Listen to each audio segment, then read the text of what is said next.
जय जगन्नाथ। मोर प्रिय भाई और भौणी माने आज भारत वर्षर पवित्र 78तम स्वाधीनता दिवस अवसर रे देश राज्य तथा सारा विश्व रे रहुतबा प्रत्येक भारतवासी को मोर शुभेच्छा और अभिनंदन जनाऊछि।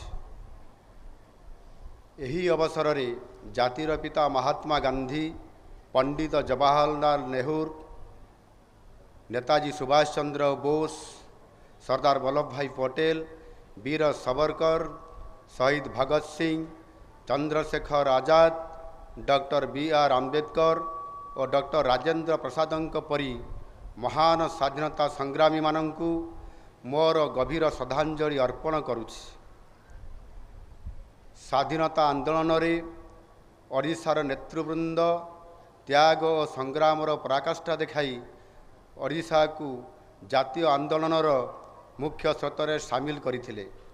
उत्कलमणि पंडित गोपबंधु दास, उत्कल गौरव मधुसूदन दास, नवकृष्ण चौधरी, गोपबंधु चौधरी, शहीद लक्ष्मण नायक, वीर सुरेंद्र साय, माधव सिंह, चकरा विषयी, रेंडो माझी, माँ रमादेवी, माँ मालती चौधरी, डॉक्टर हरेकृष्ण महताब, बिजू पट्टनायक और माँ पार्वती गिरी परी महानुभवों असीम बलिदान को मन पकाई समानक प्रति मोर श्रद्धांजलि अर्पण करुछि। ओडिशार पाइक विद्रोह थिला देशर इतिहासर एक अनन्य अध्याय। सिपाही विद्रोहर 40 वर्ष पूर्वर 1817 मसीहारे ओडिशारे जो आंदोलन होइथिला ताहा आम स्वाधीनता संग्राम इतिहासर एक स्वर्णिम अध्याय। एही अवसर रे पाइक विद्रोहर महानायक बक्सी जगबंधु और जय राजगुरुंक परी महान देशप्रेमी और वीर योद्धांक प्रति मोर सम्मान और श्रद्धांजलि अर्पण करुछि। देशर शांति और सुरक्षा पाई शहीद होइतबा प्रतिरक्षा बाहिनीर वीर सैनिक और सुरक्षा बाहिनीर अमर जवान मानक प्रति मध्य एही अवसर रे मोर श्रद्धांजलि अर्पण करुछि। भारतर स्वाधीनता संग्राम सारा विश्व इतिहास रे एक अनन्य अध्याय। महात्मा गांधी सत्याग्रह और नेताजी सुभाष चंद्र बोस संग्रामर आह्वान इंग्रेज शासनर मूलदुआ को दहलाई देइथिला। से संग्राम, त्याग और बलिदान स्वरूप आज आमे एक स्वाधीन देशर नागरिक भावरे विश्व दरबार रे प्रतिष्ठा लाभ करिछु। आजिर दिवस हेउछि आमर महान स्वाधीनता संग्रामी मानंकर जीवनरू अनुप्रेरणा नहीं देशर प्रगति पाई निजको पुनर्प्रतिबद्ध करिवार दिन। एहा भितरे 77 वर्ष बीतीगलाणी। देश एवं अमृत काल दे गति करुछि। एही अमृत काल मध्यरे यशस्वी प्रधानमंत्री नरेंद्र मोदी जी नेतृत्व रे भारत एवं विश्वर सबुठारु द्रुत अभिवृद्धि संपन्न देश भावरे समग्र विश्व रे प्रतिष्ठा हासिल करिछि। देशर अर्थनीति आज प्राय $4 ट्रिलियन रे पहुँची सारिलाणी। मोदी जी नेतृत्व रे भारत आउ अल्प किछि वर्ष मध्यरे $5 ट्रिलियन अर्थनीति रे पहुँचब। मात्र 10 वर्ष भितरे भारत वर्ष विश्व अर्थनीति रे 11 स्थान रु आसी आज विश्वर 5म बृहत अर्थनीति रे पहुँची पारिछि। खूब शीघ्र विश्वर श्रेष्ठ 3टी अर्थनीति मध्यरे आमे स्थान हासिल करने को जाउछु। आतंकवाद दमन और नक्सल दमन क्षेत्र रे आमे उच्च सफलता हासिल करिछु। सारा विश्व आज विभिन्न क्षेत्र रे भारतर नेतृत्व आशा करुछि और तार नेतृत्व को सम्मान मध्य देउछि। भारतर स्वाधीनतार शतवार्षिकी अवसर रे 2047 मसीहा सुधा आमे निश्चित भावरे विश्वर अग्रणी देश मानक मध्यरे स्थान पाइबु एवं भारत को विश्वगुरु हेबार लक्ष्य निश्चय पूरण करिबु। आजिर दिनटी आम ओडिशा पाई खूब गुरुत्वपूर्ण। ओडिशा आज परिवर्तनर पथर यात्रा आरंभ करिछि। ओडिशावासी प्रचार सर्वस्व विकासर रास्तारू बाहरी आज कर्म सर्वस्व विकास पाई रास्ता बाछिछन्ति। आत्मा विहीन गति को अस्वीकार करी अस्मिता को स्वीकार करिछन्ति। ओडिशावासी स्वाभिमानी इतिहास यार साक्षी रहिछि। एई माटी दिने चंडाशोक को शर्माशोक परिवर्तन करिथिला। अशोक कलिंग माटीर इतिहास परिवर्तन करने को आसीथिले, किंतु आमे तांकर हृदय परिवर्तन कर देइथिले। एहार अनेक वर्ष परे सम्राट खारवेल मगध विजय करी कलिंगर पराकाष्ठा देखैथिले। सम्राट कपिलेन्द्र देव गंगा ठारू गोदावरी जय करी वीरत्व और साहसिकतार अनन्य उदाहरण सृष्टि करथिले। मने पकांतु सही समय को जेतेबेले ब्रिटिश शासन समय रे ओडिशा खंड विखंडित होई विभिन्न प्रदेश रे मिसी रहिथिला। ओडिशार आत्मा भूलुंठित होइथिला। आउ सेतेबेले आमर ओडिया बरपुत्र माने यथा उत्कल गौरव मधुसूदन दास, महाराजा श्रीरामचंद्र भंजदेव, महाराजा कृष्णचंद्र गजपति और आहुरी अनेक नेतृवृंद संग्राम आम पाई स्वतंत्र राज्य प्रतिष्ठा करिवार रास्ता फिटाइथिला। कर्मवीर गौरीशंकर राय, राधानाथ राय, फकीर मोहन सेनापति और गंगाधर मेहरंक परी लेखक, साहित्यिक और कवि माने ओडिया भाषा और साहित्य को समृद्ध करी स्वतंत्र ओडिशा गठनर संग्राम को शक्ति देखैथिले। स्वतंत्र ओडिशा प्रदेश गठन केवल ओडिशा पाई नुहे, सारा देश को भाषा भित्तिक राज्य गठन पाई रास्ता देखैथिला। आमर इतिहास गौरवमय, आमर संस्कृति अतुलनीय। जेतेबेले भी ओडिया अस्मिता उपरे कुठारघात होइछि, सेतेबेले ये जातिर नुआ जागरण आसीछि। ओडिया जाति संग्राम करी निज अस्मितार पुनर्प्रतिष्ठा करि पारिछि। आज आम पाई आह्वान और जागरणर दिन। ओडिया जाति आज नुआ इतिहास लेखिबा आरंभ करिछि। ओडिया अस्मिता और स्वाभिमान सहित विकासर शिखर छुईबा को शपथ नैछि। एही नुआ यात्रा रे आमको जो दायित्व मिलिछि, आमे ताकू काय मन और वाक्य रे पालन करिवु। मु माटीर मनीष, ये माटी मोर माँ, मो खांटी ओडिया। मो माटीर स्वार्थ पाई मु लड़े करिवा जानिछि।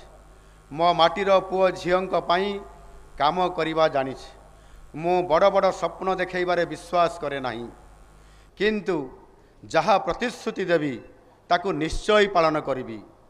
आपणक सरकार आपणकू जो प्रतिश्रुति देइथिले ताकू गोटिए गोटिए करी पालन करी चलीछंती। आमर प्रतिश्रुति पथर रे अंका होइथिबा चित्र परी।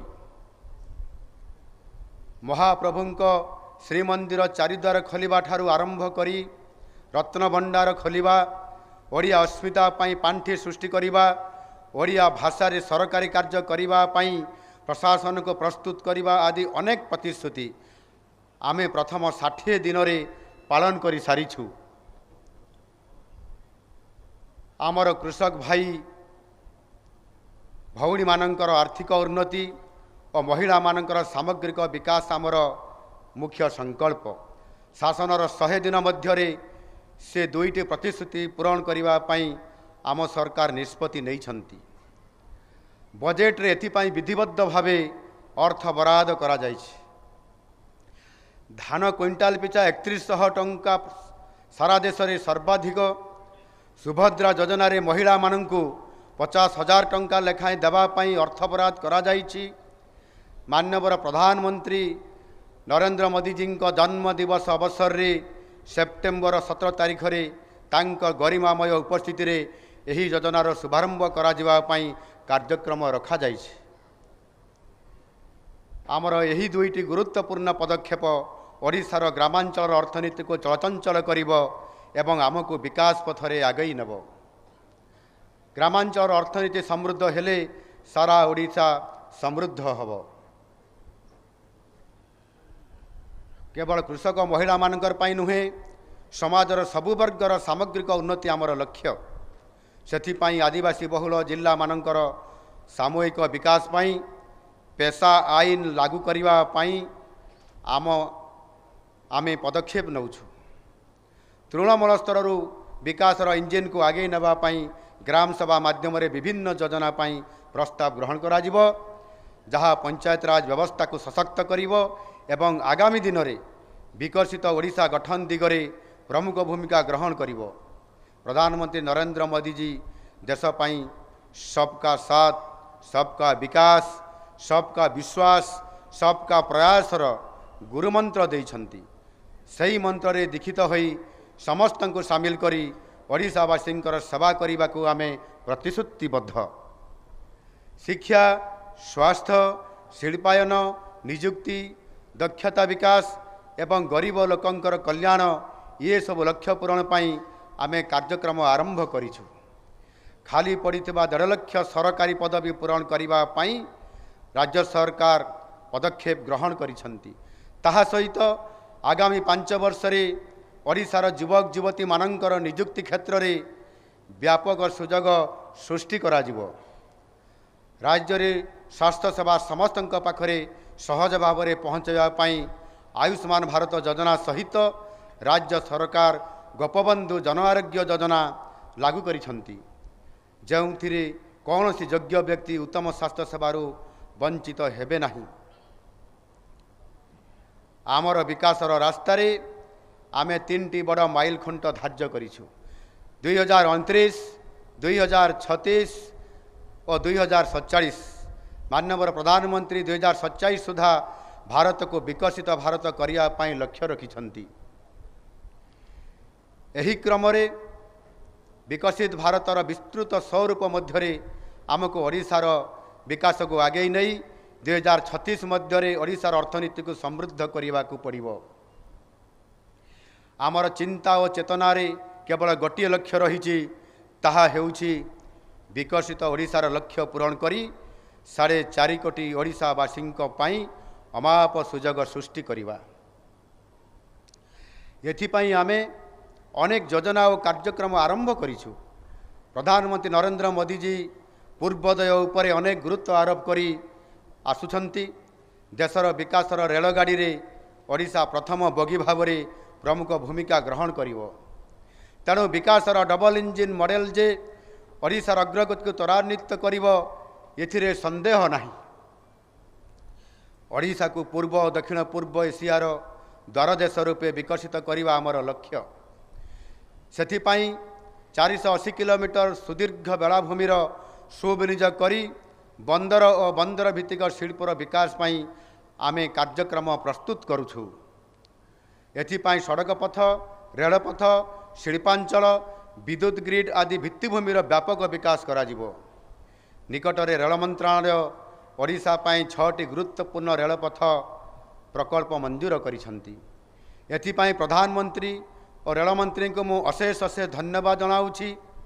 एही 6 गोटी प्रकल्प दक्षिण तथा उत्तर ओडिशार अनेक आदिवासी बहुल जिला मानक रेलपथ रे संजोग करी विकास पथरे सामिल हेबार पथ उन्मुक्त करिवो। एहा सहित ओडिशा रे नूतन जातीय राजपथर निर्माण तथा उन्नतीकरण पाई 21,650 कोटी टंकार बहुविध प्रकल्प भारत सरकार अनुमोदन करिसंती। एहा व्यतीत 50,000 कोटी अधिक टंकार राजपथ निर्माण पाई प्रस्ताव भारत सरकार को दिया जाइछि। ओडिशार बेलाभूमि और जल संपदर विकास माध्यम रे नील अर्थनीति ब्लू इकोनोमीर विकास मध्य आमर अन्यतम लक्ष्य अछि। अनुसूचित जाति और जनजाति हेउचंती आम जनसंख्यार प्राय 40%। ओडिशार सामग्रिक विकास पाई समानंकर विकास नितांत आवश्यक। सेथिपाई आमे अनेक योजना आरंभ करिछु। आगामी 5 वर्ष रे 500 आदिवासी ग्राम को आदर्श आदिवासी ग्राम योजना रे विकसित करिबा पाई कार्यक्रम स्थिर करिछु। पीएम जनमन योजना रे विशेष भाव में अनुन्नत जनजाति जहाँ कि पीवीटीजी वर्गर जनजाति मानकर सामग्रिक विकास करा जिवो। मुख्यमंत्री जनजाति जीविका मिशन जरिया आदिवासी बहुल जिला मानकरे रोजगार और जीविकार व्यापक सुजोग सृष्टि करा जिवो। जनजाति छात्र छात्री मानक मध्यरे विभिन्न कारणरू ड्रॉप आउट हार अधिक रहुछि। एहाको दृष्टि रे रखी राज्य सरकार माधव सिंह हाथ खर्च योजना आरंभ करिसंती। एहा द्वारा समानंक मध्यरे पाठपढ़ा अधारू स्कूल छाड़िबा समस्या दूर होई पारिबो। युववर्ग हेउछंती देशर भविष्यत। सेथिपाई युवक युवती मानक उपयुक्त जुगोपयोगी प्रशिक्षण जोगैबा अत्यंत आवश्यक अछि। आधुनिक शिल्पर चाहिदा अनुजाई दक्षता विकास कार्यक्रम आमे ग्रहण करिछु। एथिपाई राज्यर विभिन्न स्थान रे आमे कौशल भवन प्रतिष्ठा करिया पाई पदक्षेप नैछु। क्रीडार विकास बिना युवशक्तिर विकास असंभव। प्यारिस ओलंपिक्स रे भारतीय हॉकी दल ब्रोंज पदक जीति देशर गौरव बढ़ाई। आजिर पवित्र दिन में पुणी थरे भारतीय पुरुष हॉकी दल को मु अभिनंदन जनाऊछि। हॉकी दलर ओडिया खिलाड़ी अमित रोहिदासंक पाई सारा ओडिशा आज गर्वित। राज्य क्रीडार विकास पाई 1000 कोटी टंकारे 120 एकर अंचल परिव्याप्त एक नूतन विश्वस्तरीय बहुमुखी स्टाडियम तैयारी करिवा पाई निष्पत्ति निया जाइछि। एथिरे इंडोर भेलोड्रम, माउंटेन बाइकिंग,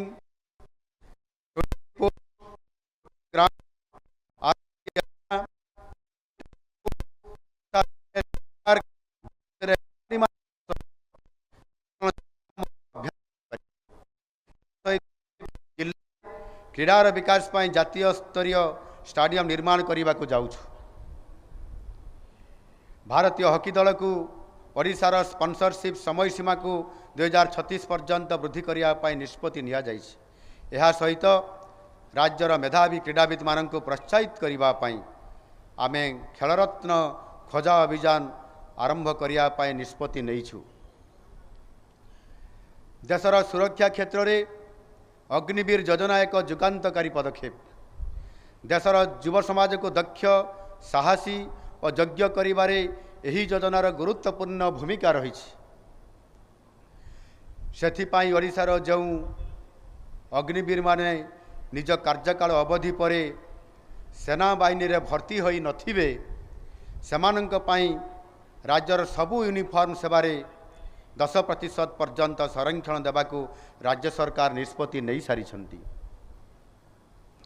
आमर यही सबु योजना माध्यम ओडिशार प्रत्येक स्तर विकासर एक नुआ धारा सृष्टि करा जिवो। 2036 सुधा $500 बिलियन और 2047 सुधा $1.5 ट्रिलियन अर्थनीति रे पहुँचवा पाई आमे लक्ष्य धार्य करिछु। एही लक्ष्य को हासिल करिवा पाई राज्य रे शिल्पर बहुल विकास करा जिवो। जेउथिरे सेमीकंडक्टर शिल्प प्रमुख भूमिका ग्रहण करिवो। आगामी 2 दशंधि ओडिशा इतिहास एक स्वर्णिम अध्याय होबो। सेथिपाई आमे 2टी विजन डॉक्यूमेंट प्रस्तुत करूछु। गोटे 2036 पाई आउ गोटे 2047 पाई। यह ओडिशार लोकंकर मतामत आधार ही प्रस्तुत करा जिवो। एथिपाई आमे एक वेब पोर्टाल प्रस्तुत करूछु।